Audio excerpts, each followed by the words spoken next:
Hello everyone, welcome back to my YouTube channel. आज की class के अंदर अपन जो 10 नवंबर को कुमार गौरव सर के द्वारा करंट अफेयर्स करवाई गई है तो उसका हैंड रिटन नोट्स के रूप में रिवीजन करेंगे। तो ये क्लास है वो आपके लिए वेरी इंपॉर्टेंट होने वाली है, तो प्लीज़ लास्ट तक क्लास को देखना है। तो चलो अब बिना टाइम वेस्ट के क्लास की शुरुआत करते हैं क्वेश्चन नंबर 1 से। अर्थशॉट पुरस्कार 2023 किस भारतीय नवाचार को मिला है? तो S4S प्रौद्योगिकी और बूमिना को मिला है, तो इन दोनों को मिला है नवाचार। अर्थशॉट पुरस्कार 2023 है, ये इको का ऑस्कर कहलाता है। प्रिंस विलियम जो कि रॉयल फाउंडेशन है उसके द्वारा ही दिया जाता है और इसकी घोषणा है वो सिंगापुर के अंदर की गई है। पर्यावरण के क्षेत्र में जो 5 नवाचार हैं उनको दिया गया है, जिसमें 2 भारतीय शामिल हैं, S4S प्रौद्योगिकी और बूमिना। और एक्सियोन जो एडिना है साउथ अमेरिका का, तो ये भी इसके अंदर ही शामिल है, टॉप 5 के अंदर ही, तो इसको भी याद रख लीजिएगा। आगे देखते हैं लेलन top question. Champions of the earth पुरस्कार 2023, तो इसके अंदर भी 5 को दिया गया है। ब्रिटिश अकादमी पुस्तक पुरस्कार 2023 नंदिनी गुप्ता को दिया गया है। केरल ज्योति पुरस्कार 2023 टी पदम नायन को दिया गया है। 53वां दादा साहब फाल्के अवार्ड है, ये वहीदा रहमान को दिया गया है, तो इनका नाम भी याद रख लीजिएगा। इस क्लास की PDF है वो टेलीग्राम पे डाल दूंगी, टेलीग्राम का लिंक इस वीडियो के कमेंट सेक्शन के अंदर पिन कर दूंगी, तो वहां से आप इसकी PDF प्राप्त कर सकते हैं। नेक्स्ट देखते हैं क्वेश्चन नंबर 2। राष्ट्रीय मानवाधिकार संस्थानों का 14वां अंतर्राष्ट्रीय सम्मेलन है, इसका आयोजन कहाँ पे किया गया है? तो कोपेनहेगन डेनमार्क के अंदर ही किया गया है और ये हर 3 वर्ष के अंदर ही इसका आयोजन वो किया जाता है। इस बार की थीम है यातना और अन्य दुर्व्यवहार, ये इस बार की थीम है। भारत की तरफ से श्री अरुण मिश्रा जो कि राष्ट्रीय मानवाधिकार आयोग है इसके वर्तमान में अध्यक्ष हैं, उनके द्वारा ही भाग लिया गया है। 13वां सम्मेलन है वो मराकेश मोरक्को के अंदर हुआ था और 14वां है ये कोपेनहेगन डेनमार्क के अंदर हुआ है। अब देखते हैं कि राष्ट्रीय मानवाधिकार आयोग है, इस स्थापना 1993 के एक्ट के तहत की गई है। समिति की सिफारिश पर किस समिति की सिफारिश पर की गई है? तो रंगनाथन मिश्रा की समिति की सिफारिश पर की गई है और इसके फर्स्ट हेड है वो भी रंगनाथ मिश्रा ही हैं। वर्तमान में हेड है अरुण मिश्रा और मानवाधिकार दिवस है वो 10 दिसंबर को मनाया जाता है। ललन टॉप क्वेश्चन देखते हैं। ब्लेचले घोषणा पत्र है, ये यूके के अंदर हुआ है AI की सुरक्षा के लिए ही। भारतीय नागरिकों के लिए वीजा मुक्त प्रवेश की घोषणा है वो श्रीलंका व थाईलैंड के द्वारा की गई है। 27वां विश्व सड़क कांग्रेस का आयोजन है, ये प्राग चेक रिपब्लिक है, प्राग तो चेक रिपब्लिक है, इसकी राजधानी है, यहाँ पर इसका आयोजन हो किया गया है। अंतर्राष्ट्रीय पेट्रोलियम प्रदर्शनी और सम्मेलन है, इसका आयोजन UAE के अंदर किया गया है। अंतर्राष्ट्रीय ओलंपिक समिति का सम्मेलन है, ये कहाँ पे हुआ है? तो मुंबई के अंदर हुआ है। आगे देखते हैं क्वेश्चन नंबर 3। राष्ट्रीय खेल 2023 का आयोजन है वो कहाँ पे किया गया है? तो गोवा के अंदर। और पदक तालिका के अंदर पहले स्थान पर महाराष्ट्र है, महाराष्ट्र के द्वारा 228 पदक जीते गए हैं और इसमें 80 गोल्ड है, तो 200 से अधिक गोल्ड जीतने वाला महाराष्ट्र है वो पहला राज्य बन गया है। सेकंड स्थान पर सर्विसेज है और थर्ड स्थान पर है हरियाणा, तो ये भी याद रख लीजिएगा। अगर ये क्लास पसंद आ रही तो प्लीज़ आप इसको ज़्यादा से ज़्यादा लाइक एंड शेयर कर देना। अभी तक चैनल को सब्सक्राइब नहीं किया तो प्लीज़ चैनल को सब्सक्राइब कर लेना। राष्ट्रीय खेल है, ये पहली बार इनका आयोजन है वो 1924 के अंदर हुआ है लाहौर के अंदर। 36वां राष्ट्रीय खेल है, ये गुजरात के अंदर हुआ है, शुभंकर है सावज और जो फर्स्ट स्थान है वो है सर्विसेज का। 37वां जो राष्ट्रीय खेल है इसका आयोजन गोवा के अंदर हुआ है। शुरुआत है वो प्रधानमंत्री मोदी जी के द्वारा की गई है जवाहरलाल नेहरू स्टेडियम के अंदर ही और इसका अंत है वो जगदीप धनखड़ जो कि भारत के वर्तमान में उपराष्ट्रपति है, इनके द्वारा ही श्यामा प्रसाद मुखर्जी स्टेडियम के अंदर की गई है। शुभंकर है मोगा और थीम वाक्य है जेट सेट गोवा, ये इसका थीम वाक्य है, तो इसको भी याद रख लीजिएगा। 38वां जो राष्ट्रीय खेल है इसका आयोजन किया जाएगा उत्तराखंड के अंदर। टोक्यो ओलंपिक के अंदर भारत की रैंक 48वीं है और शुभंकर है मिराई तोबा। टोक्यो पैरा ओलंपिक के अंदर भारत की रैंक 24वीं है और शुभंकर है सोमेटी।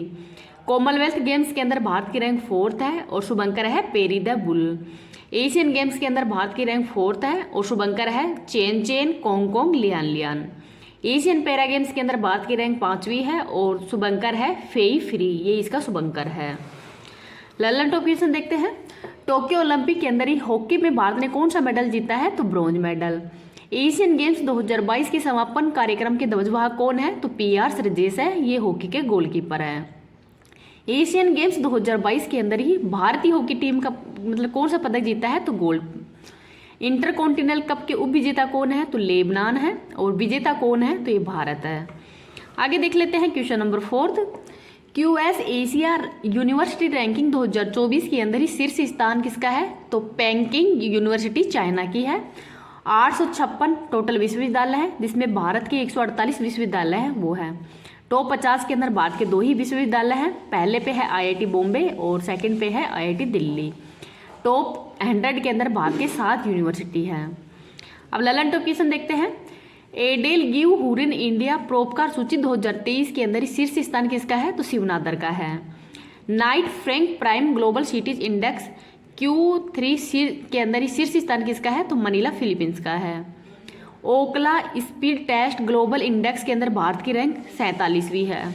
वैश्विक पेंशन सूचकांक 2023 के अंदर भारत की रैंक कौन सी है? तो 45वीं है। तो मतलब 47वें के अंदर मतलब 47 टोटल 47 है और इसमें भारत की रैंक 45 है। तो भारत मतलब नीचे से टॉप 3 के अंदर ही है। अब देखते हैं क्वेश्चन नंबर 5।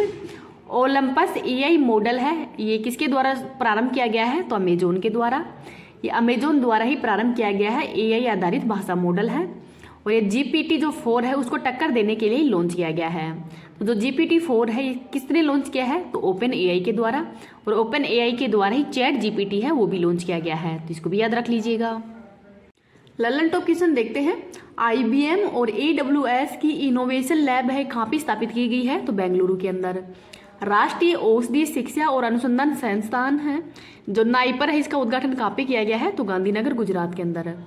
चीन की BRI के तहत ही दक्षिण पूर्वी एशिया की पहली हाई स्पीड रेल हुहुस कहाँ पे लॉन्च की गई है? तो इंडोनेशिया के अंदर। परमाणु मिसाइल ब्यूअर वेस्टनिक है, इसका सफल परीक्षण किस देश ने किया है? तो रूस के द्वारा किया गया है। तो ये भी याद रख लीजिएगा। आगे देखते हैं क्वेश्चन नंबर 6। आयुर्वेद दिवस 2023 ये कब मनाया गया है? तो 10 नवंबर को। धनवंतरी है, इनकी जयंती पर ही आयुर्वेद दिवस ही मनाया जाता है। धनतेरस के दिन मनाया जाता है। हर बार ये 10 नवंबर को नहीं आता, जब धनतेरस आती है उसी दिन आयुर्वेद दिवस ही मनाया जाता है। क्रम के हिसाब से ये 8वां है। इस बार की थीम है एक स्वास्थ्य के लिए आयुर्वेद, ये इस बार की थीम है। ललन टॉप क्वेश्चन देखते हैं। राष्ट्रीय कैंसर जागरूकता दिवस है, ये 7 नवंबर को मनाया जाता है। डायबिटीज दिवस है, ये 14 नवंबर को मनाया जाता है। विश्व शौचालय दिवस 10 नवंबर को। संविधान व राष्ट्रीय दुग्ध दिवस है, ये 26 नवंबर को मनाया जाता है। 3 डेट को भी याद रख लीजिएगा। आगे देखते हैं क्वेश्चन नंबर 7। निर्यात प्रोत्साहन नीति 2027-28 है, ये किस राज्य ने प्रारंभ की है? तो महाराष्ट्र के द्वारा ही। तो महाराष्ट्र के द्वारा ही पहली निर्यात प्रोत्साहन नीति है वो शुरू की गई है। महाराष्ट्र के वर्तमान में CM है एकनाथ शिंदे। इसका उद्देश्य क्या है? तो निर्यात को बढ़ावा देने के लिए ही 5 साल के लिए इस नीति को शुरू किया गया है और इसका लक्ष्य है निर्यात को $150 बिलियन तक पहुंचाना, इसका प्रमुख लक्ष्य है। ललन टॉप क्वेश्चन देखते हैं। जमरानी बांध बहुउद्देशीय परियोजना उत्तराखंड के अंदर शुरू की गई है। मुख्यमंत्री लोक सेवक आरोग्य योजना असम के अंदर।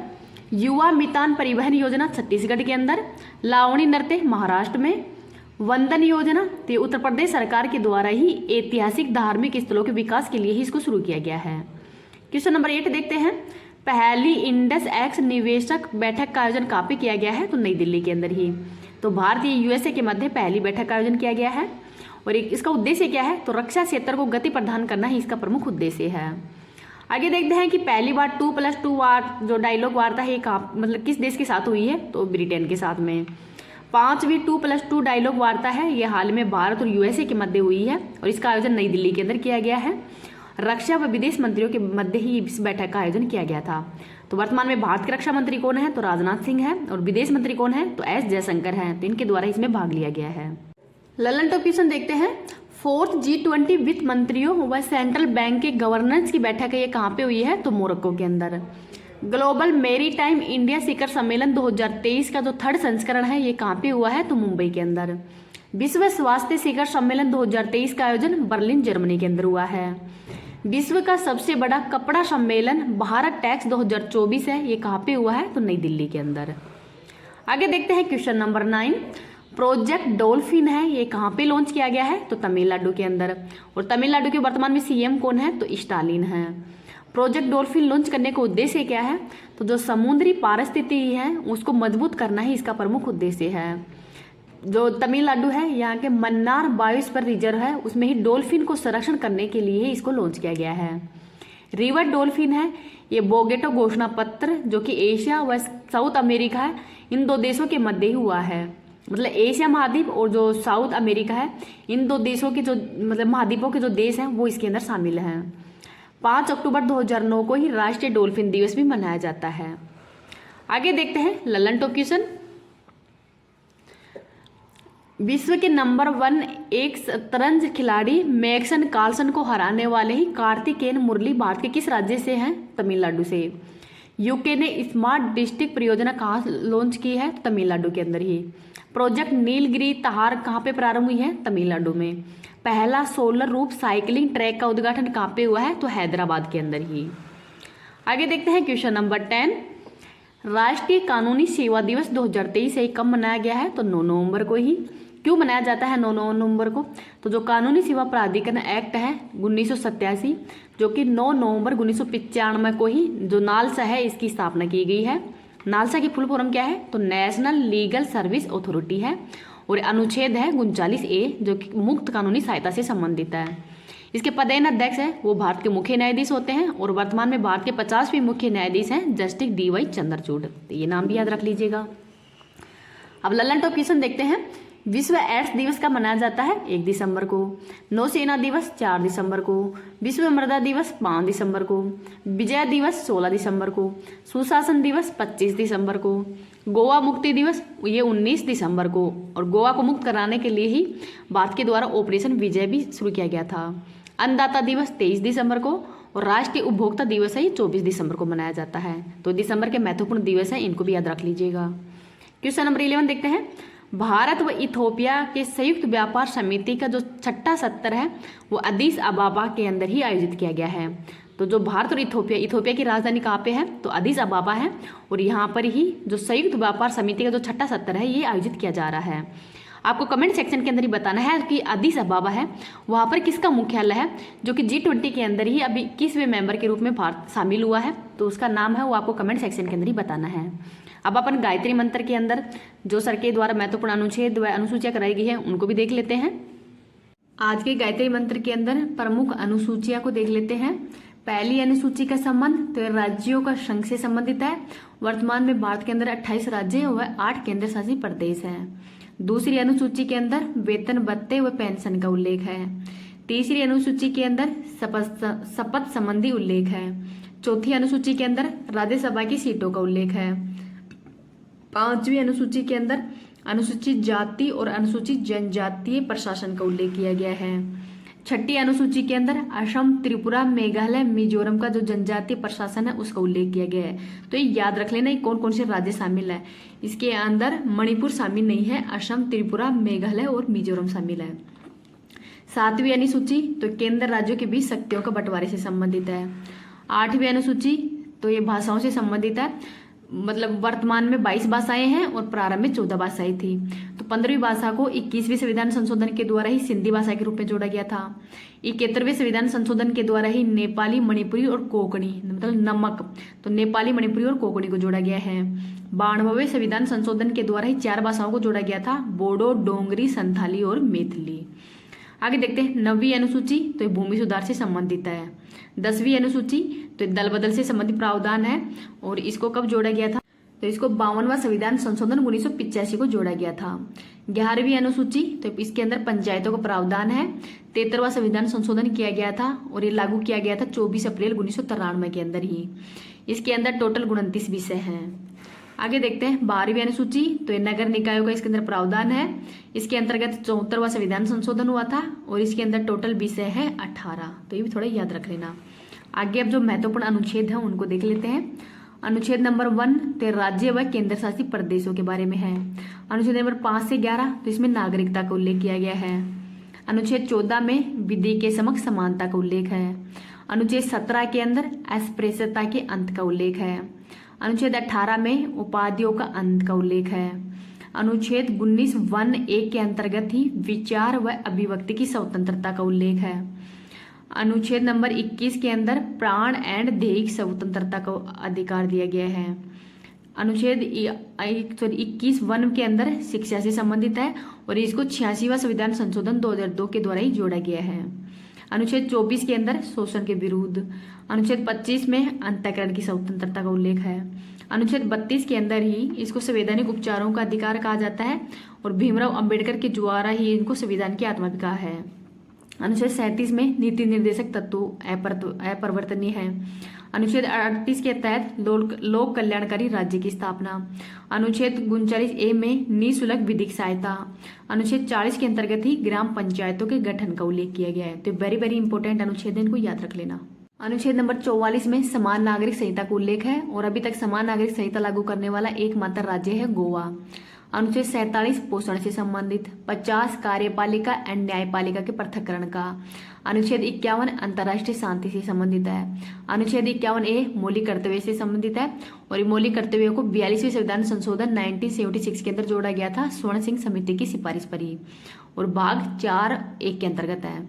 अनुच्छेद नंबर 52 में राष्ट्रपति। अनुच्छेद 53 में कार्यपालिक शक्ति नीति है राष्ट्रपति की। अनुच्छेद 54 के अंदर ही राष्ट्रपति का निर्वाचन मंडल। अनुच्छेद 55 के अंदर राष्ट्रपति का निर्वाचन विधि। अनुच्छेद 56 के अंदर राष्ट्रपति का कार्यकाल। अनुच्छेद 60 में राष्ट्रपति की शपथ। अनुच्छेद 61 में राष्ट्रपति पर महाभियोग। अनुच्छेद 63 में उपराष्ट्रपति का उल्लेख। अनुच्छेद 71 में चुनाव संबंधी जो विवाद होते हैं उनका निपटारा है वो सुप्रीम कोर्ट द्वारा किया जाएगा। अनुच्छेद 72 के अंतर्गत क्षमादान की शक्ति राष्ट्रपति के अंदर निहित है। अनुच्छेद 76 के अंतर्गत महान्यायवादी का उल्लेख है। अनुच्छेद 108 के अंदर ही संयुक्त बैठक का उल्लेख है। अनुच्छेद 110 में धन विधेयक। अनुच्छेद 112 के अंदर ही वार्षिक वित्तीय विवरण का उल्लेख। अनुच्छेद 123 में ही राष्ट्रपति की अध्यादेश जारी करने की शक्ति। अनुच्छेद 124 में सुप्रीम कोर्ट। अनुच्छेद 129 के अंदर ही अभिलेख न्यायालय अर्थात सुप्रीम कोर्ट का अभिलेख न्यायालय भी होगा। अनुच्छेद 143 के अंदर ही राष्ट्रपति वो सुप्रीम कोर्ट से परामर्श ले सकता है। अनुच्छेद 148 के अंदर ही महालेखागार का उल्लेख है। अनुच्छेद 153 के अंदर राज्यपाल। अनुच्छेद 161 के अंदर ही राज्यपाल की क्षमादान की शक्ति।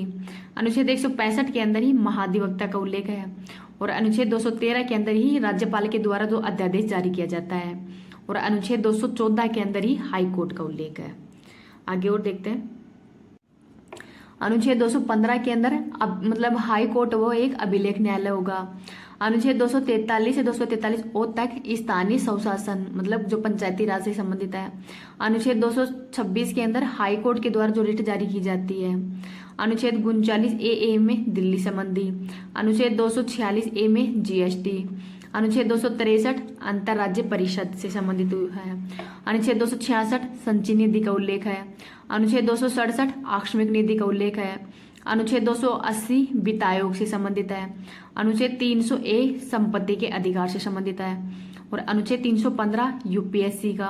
अनुच्छेद 324 निर्वाचन आयोग का उल्लेख किया गया है और अनुच्छेद 238 तो राष्ट्रीय अनुसूचित जाति आयोग का उल्लेख है और अनुच्छेद 338A ये राष्ट्रीय अनुसूचित जनजाति आयोग का उल्लेख है। अनुच्छेद 343 तो राजभाषा हिंदी से संबंधित है।